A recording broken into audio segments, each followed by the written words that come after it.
Hello student, today I am going to teach you History Chapter 2 Colonization of India. What is colonization? Colonization के बारे में मैंने आपको पिछले चैप्टर में पढ़ाया था।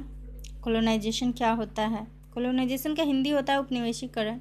तो जब कोई कंट्री ट्रेड सेटलमेंट यानी कि व्यापार से जुड़े हुए आवास बनाती है, जैसे कि गोडाउन हो गया या सर्वेंट्स क्वार्टर हो गया या गुड्स रखने के लिए गुड्स रखने के लिए तो गोडाउन ही हुआ। तो इस तरह का जो सेटलमेंट वो स्थापित करती है वो ट्रेड सेटलमेंट कहलाया। तो जब कोई कंट्री ट्रेड सेटलमेंट किसी अन्य कंट्री में स्थापित करती है और पॉलिटिकल कंट्रोल यानी कि वहाँ जो दूसरी जो कंट्री का जो पॉलिटिकल जो है राजनीतिक कंट्रोल को अपने हाथ में ले लेती है और वहाँ के जो रिसोर्सेज हैं उनका यूज वो अपने पॉलिटिकल के लिए, अपने राजनीति के लिए, अपनी मिलिट्री यानी अपनी सेना के लिए और अपनी आर्थिक ज़रूरत की पूर्ति के लिए करती है, तो इस प्रोसेस को कोलोनाइजेशन कहते हैं। इंग्लैंड ने भारत को इसी प्रकार कोलोनाइज किया था। वो सिर्फ अपने हितों की पूर्ति करते थे और यहाँ के लोगों का वो जी भर के शोषण करते थे।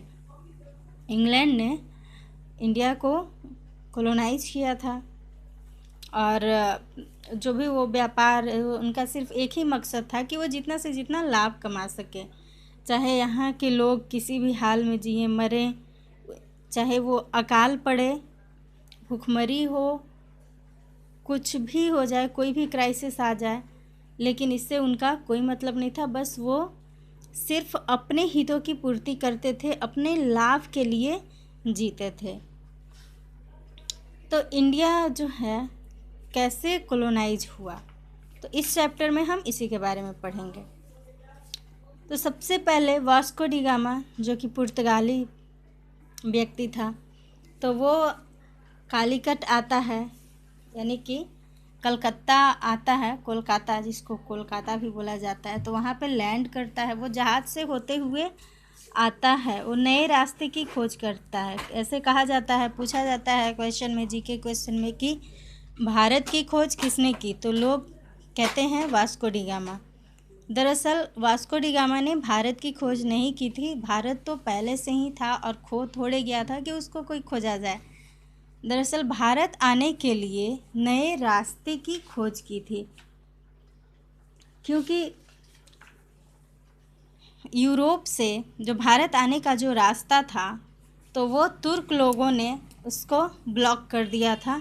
वो किसी यूरोपियन को इंडिया आने नहीं देते थे उस रास्ते से, क्योंकि वो शॉर्टकट रास्ता था और दूसरा रास्ता किसी को पता नहीं था। तो वास्को डी गामा 1497 में जो है निकलता है, वो एक नाविक था, वो निकलता है जहाज़ लेकर के, जल जहाज़ लेकर के, और 1497 में निकलता है और केप ऑफ गुड के रास्ते होते हुए वो इंडिया तक पहुंच जाता है 1498 में।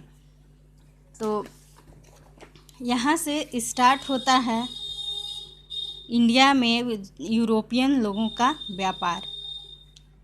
तो वास्को डी गामा जो था वो यहाँ पे लैंड करता है और उसके बाद यहाँ पे वो ट्रेड करने के लिए, वो यहाँ इंडिया व्यापार करने के लिए आया था और उसके कारण पुर्तगाल का इंडिया के साथ व्यापार इतना फला फूला और पुर्तगाल को इतना ज़्यादा लाभ हुआ कि उसके कारण जो और भी यूरोपियन कंट्री थी तो वो भी अट्रैक्टेड हो गई। उनको भी लगा कि वो यदि ईस्ट के साथ, जिसमें कि इंडिया ईस्ट में पड़ता है, तो ईस्ट के साथ और भी कंट्रीज़ हैं, तो उनका ये मानना था कि यदि वो भी ईस्ट के साथ व्यापार करेंगे तो उनको भी फ़ायदा होगा।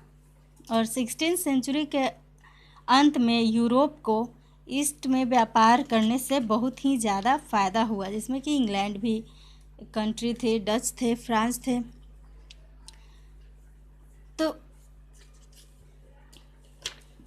इस कारण से कुछ जो यूरोपियन जो कंट्रीज़ के रूलर थे तो उन्होंने व्यापारियों के एक समूह को ट्रेडिंग कंपनी यानी व्यापारिक कंपनी स्टार्ट करने के लिए अलाउ किया और उनको मोनोपोली दिया, यानी कि एकाधिकार दिया कि वो जिस कंट्री में व्यापार करेंगे वो वहाँ पे कोई और कोई और कंट्री की कंपनी जो है वो व्यापार नहीं करेगी, और इसके बदले में रूलर को प्रॉफिट का एक भाग मिलता था। मतलब कि कोई एक ही कंट्री जो थी वो वहाँ पे व्यापार कर सकती थी, और कोई उस देश की जो और कोई कंट्री होती थी वो व्यापार नहीं कर सकती थी। तो और इसके बदले में रूलर को क्या मिलता था? प्रॉफिट का एक भाग मिलता था, कि यदि व्यापारिक जो कंपनी है व्यापार करती थी, उन्हें ज़्यादा मुनाफा होता था तो उसमें से एक पार्ट रूलर्स को भी मिलता था।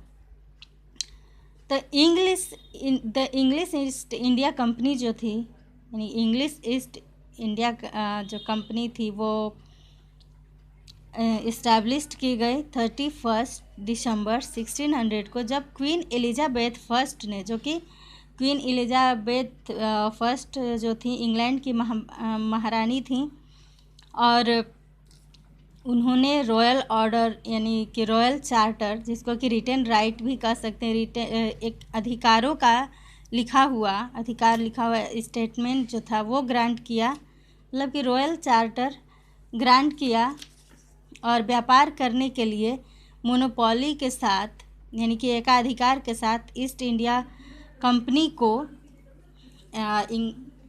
जो कि इंग्लैंड की कंपनी थी उसको इंडिया में भेजा। तो ईस्ट इंडिया कंपनी यहाँ पे आई। उसके बाद ईस्ट इंडिया कंपनी कब आई? तो ईस्ट इंडिया कंपनी 1600 में आई, और 31 दिसंबर 1600।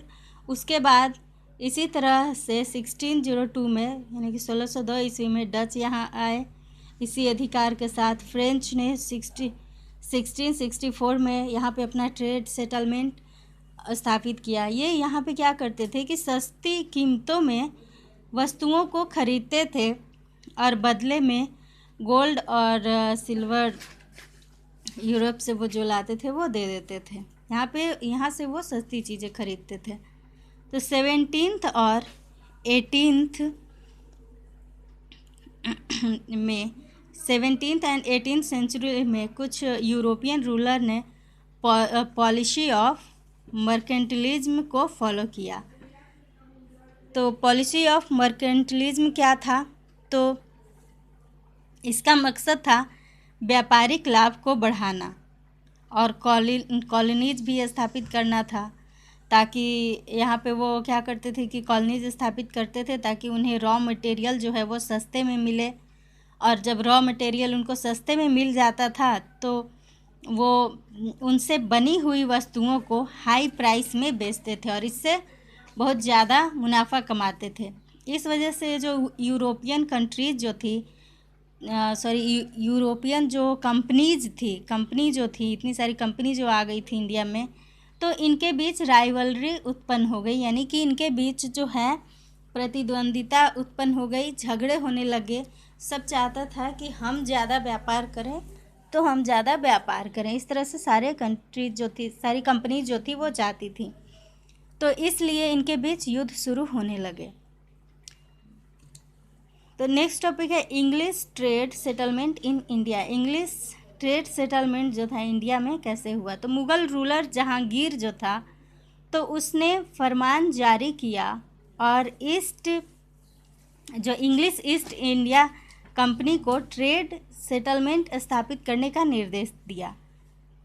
तो इंग्लिश ट्रेड सेटलमेंट जो था इंडिया में स्थापित हो गया, और इसके जो कंपनी जो थे तो ये कंपनी कैसे चलाया जाता था? तो इसके लिए कुछ लोगों को नियोजित किया जाता था। ये यूरोपियंस ही होते थे, इंग्लिश ही होते थे, अंग्रेजी होते थे, और इन्हीं के द्वारा ये रन किया जाता था। इनको नियोजित किया जाता था, इनको रिक्रूट किया जाता था, बहाली किया जाता था कह सकते हैं।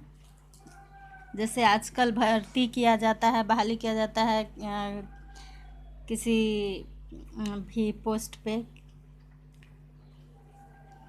तो इन्हीं के द्वारा रन किया जाता था। इन रिक्रूट्स के द्वारा इन्हीं को फैक्टर कहा जाता था, बाद में फैक्ट्री भी कहा जाने लगा। तो फैक्ट्री जो था, आज जो हम फैक्ट्री जानते हैं कि फैक्ट्रीज़ का मतलब हम समझते हैं कि वहाँ कारखाना होता है, वहाँ पे चीज़ें बनती हैं। तो उस समय फैक्ट्रीज़ का मतलब ये नहीं था कि वहाँ पे चीज़ें जो है बने। उसका मतलब ये था कि इसमें गोडाउन होते थे जिसमें कि वस्तुओं को रखा जाता था, फिर ऑफिस होता था जिसमें कि रिकॉर्ड मेंटेन किया जाता था, और रेसिडेंशियल क्वार्टर होते थे जिनमें कि इस कंपनी के सर्वेंट्स रहते थे। तो जो फर्स्ट इंग्लिश फैक्ट्रीज थी वो मसूलीपट्टनम में स्थापित हुई, मसूलीपट्टनम में और सूरत में अर्ली 17th सेंचुरी में। और जब इस सेंचुरी का 17th सेंचुरी का जब एंड था तो उस समय समय में 17th सेंचुरी के अंत में मद्रास, बॉम्बे और कलकत्ता, जिसको कि मद्रास, जिसको भी चेन्नई बोला जाता है, चेन्नई, बॉम्बे, मुंबई, कलकत्ता को कोलकाता, तो चेन्नई, मुंबई और कोलकाता में स्थापित किया गया जो इंग्लिश फैक्ट्री थी। पहले तो मसूलीपट्टनम और सूरत में, बाद में मद्रास, बॉम्बे और कलकत्ता में स्थापित की गई। तो कुछ सेटलमेंट्स ये जो थे, ऐसे भी सेटलमेंट्स ये बनाते थे जो ताकि वो अटैक से बच सके, अटैक से बचने के लिए और अपने आप को हमले से बचाने के लिए, रक्षा करने के लिए ये कुछ सेटलमेंट्स भी ये बनाते थे। नेक्स्ट है Anglo French rivalry. Anglo French rivalry क्या है? तो 18th सेंचुरी के मिडिल में इंग्लिश एंड फ्रेंच ट्रेड का जो था इंटरेस्ट, दोनों का इंटरेस्ट जो था कार्नेटिक में, यानी कर्नाटक में क्लैश्ड होने लगा, टकराने लगा, और इस वजह से एंग्लो फ्रेंच वार स्टार्ट हुआ। ये इसको कार्नेटिक वार के नाम से भी जानते हैं, और ये 1744 से 1763 के बीच में हुआ था। इसमें रॉबर्ट क्लाइव ने इंग्लिश ईस्ट इंडिया कंपनी को हेल्प किया और फ्रेंच को डिफीट कर दिया, फ्रेंच को हरा दिया, और इस तरह से इंग्लिश ईस्ट इंडिया कंपनी का यहाँ पे एकाधिकार स्थापित हो गया। Birth of British Indian army का जन्म कैसे हुआ? तो इंग्लिश ईस्ट इंडिया कंपनी को एक वेल ट्रेन आर्मी की ज़रूरत थी जो कि इंडियन ट्रेड सेटलमेंट को प्रोटेक्ट कर सके और उसको एक्सपेंड भी कर सके, उसको फैला भी सके। तो मद्रास में इसके लिए उसकी शुरुआत हुई। तो इसमें मिक्स्ड इंडियन और यूरोपियन दोनों जो थे सिपाही भर्ती किए गए। बाद में बॉम्बे और कलकत्ता में भी जो आर्मीज़ थी वो गठित की गई, और ये जो 3 आर्मीज़ थी, मद्रास, बॉम्बे और कलकत्ता की, तो ये तीनों आर्मीज़ कंपनी की आर्मी में मिल गई, ईस्ट इंडिया कंपनीज की आर्मी में मिल गई। इंडियन सोल्जर्स को सिपाही बोला जाता था, और इनको एक टाइप का बंदूक मिलता था जिसको कि मैच लॉक मस्कट बोला जाता है। ये इस प्रकार का था, इस तरह का ये बंदूक होता था, मैच लॉक मस्कट। इसमें क्या किया जाता था, ट्रिगर को पुल किया जाता था, और इसके बाद जो है इस प्रकार से इसको चलाया जाता था। इस प्रकार का ये था, या इस टाइप का इसका ये रियल वास्तविक रूप है।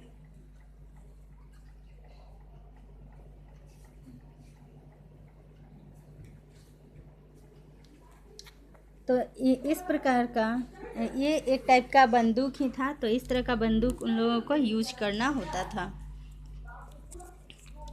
तो ब्रिटिश धीरे धीरे इंडिया को ब्रिटिश ने कॉलोनाइज्ड कर दिया, और ये किसके हेल्प से हुआ? तो well equipped, well trained and disciplined army के वजह से। यानी कि जो आर्मी जो थी इनके पास शस्त्र भी अच्छे होते थे, और इनको ट्रेनिंग भी अच्छी दी जाती थी, और ये जो थे डिसिप्लिन भी बहुत होते थे, लेकिन डिसिप्लिन भी इनको किया गया था। तो इनकी वजह से जो ब्रिटिश लोगों ने इंडिया को धीरे धीरे अपना उपनिवेश बनाया। और नेक्स्ट हम आगे के पार्ट में पढ़ेंगे।